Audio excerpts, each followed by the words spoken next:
Begitu kata-kata ini keluar, Kaisar Ke, yang berada di istana Kaisar Ke, terkejut. Dia masih khawatir tentang keamanan Qin Yichen hari ini. Mendengar langkah Tianting Anbu, dia tidak bisa membantu tetapi menjadi lebih gugup. Siapa sangka mereka bertemu dengan kelompok biadab dan bandit ini. Kamu Feng Nianzu. Di mana putriku? Di mana tetua klannya? Kamu akan main-main. Dapat dilihat bahwa Kaisar Dike sangat gugup. Lagi pula, tukang perahu ini tidak penting bagi klan Dike-nya. Feng Nianzu melihat ini, tetapi tersenyum. Tuanku Kaisar marah. Kota Feng Shui-ku, tapi menyelamatkan nyawa putrimu. Mendengar ini, Kaisar Ke semua tertawa dengan marah. Adapun kebajikan kelompok biadab, pencuri dan bandit Anda, tidakkah Anda tahu? Selamatkan putriku. Silakan, berapa banyak tebusan yang dibutuhkan? Ketika Kaisar Dike mengatakan ini, keagungan dan rasa sakit bercampur.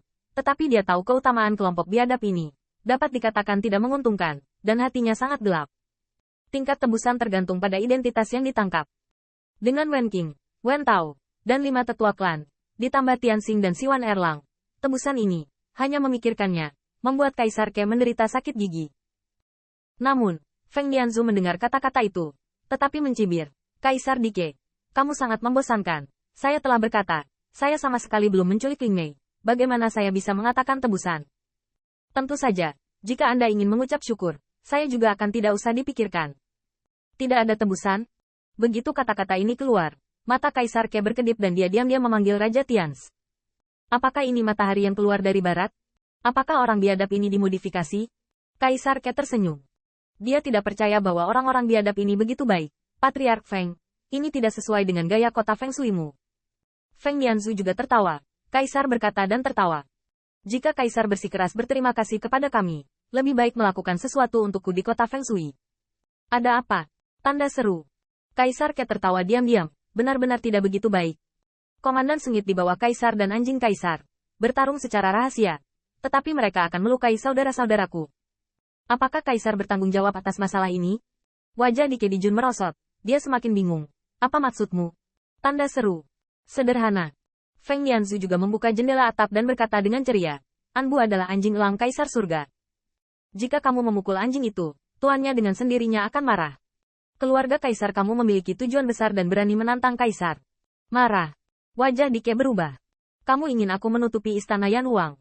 Persis. Begitu komentar ini keluar, Kaisar Ke tercengang. Sejujurnya, dia lebih suka diperas untuk tebusan setinggi langit daripada terlibat dengan umat manusia. Rong Benjun, pikirkanlah. Kaisar Ke acuh tak acuh, tetapi dia diam-diam berkomunikasi dengan Kaisar Tians. Tians, apa pendapat Anda tentang masalah ini? Ada komentar? Raja Tians juga jarang menunjukkan sentuhan kesedihan. Kekuatan lain boleh dikatakan, tapi ini ras manusia. Yang mulia, situasinya tidak diketahui sekarang. Sulit untuk menilai hanya dengan mendengarkan kata-kata dari kota Feng Shui. Biarkan beberapa tetua klan menceritakan keseluruhan ceritanya terlebih dahulu. Ini baik. Memikirkan hal ini, Kaisar Ke berkata dengan suara tinggi. Tuan Kota Angin, masalah ini sangat penting. Haruskah saya pertama kali bertemu dengan putri saya dan beberapa orang tua? Feng Nianzu sepertinya berpikir sebentar sebelum dia setuju. Tetapi ketika dia mengembalikan token itu kepada beberapa tetua klan Kaisar, dia tidak lupa untuk mengirimkan suara. Jangan lupa, kami tidak memeras, kami menyelamatkanmu. Klan Dike tersenyum.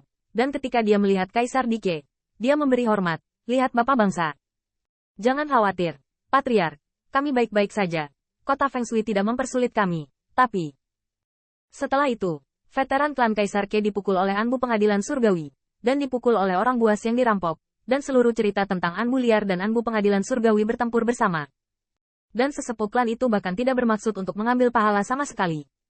Dia secara spesifik menjelaskan bahwa Qin Yichen lah yang dalam bahaya dan bukan kekacauan. Dia memegang kunci dan mengambil Jiang Buyong dan sekelompok ras manusia sebagai sandera untuk mencari jalan keluar.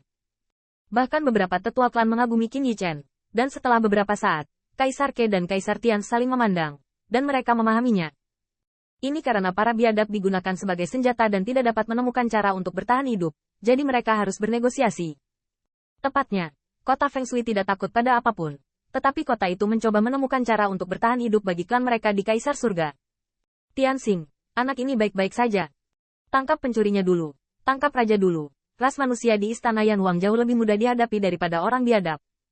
Ini bisa menyelamatkannya dari bahaya. Dia pantas menjadi jenderal istana Kaisar yang diberkati. Sementara Kaisar Dike menghela nafas, Suara Feng Nianzu terdengar lagi. Tuanku Kaisar bisa percaya kali ini. Kita menyelamatkan Ling Ai, kan? Kaisar Ke, sang Kaisar, tampak tersenyum. Tetapi penyelamatan itu nyata.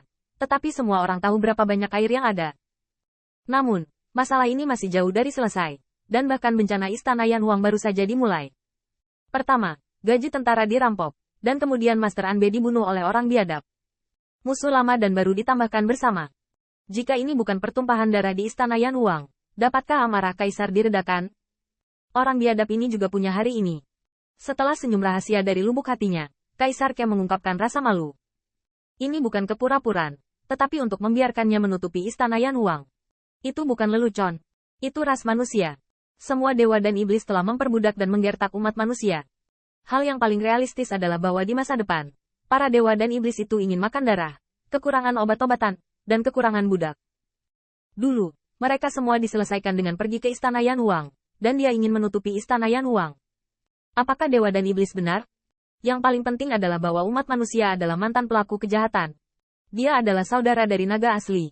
Bagaimana berjalan bersama, yaitu mempertaruhkan dunia.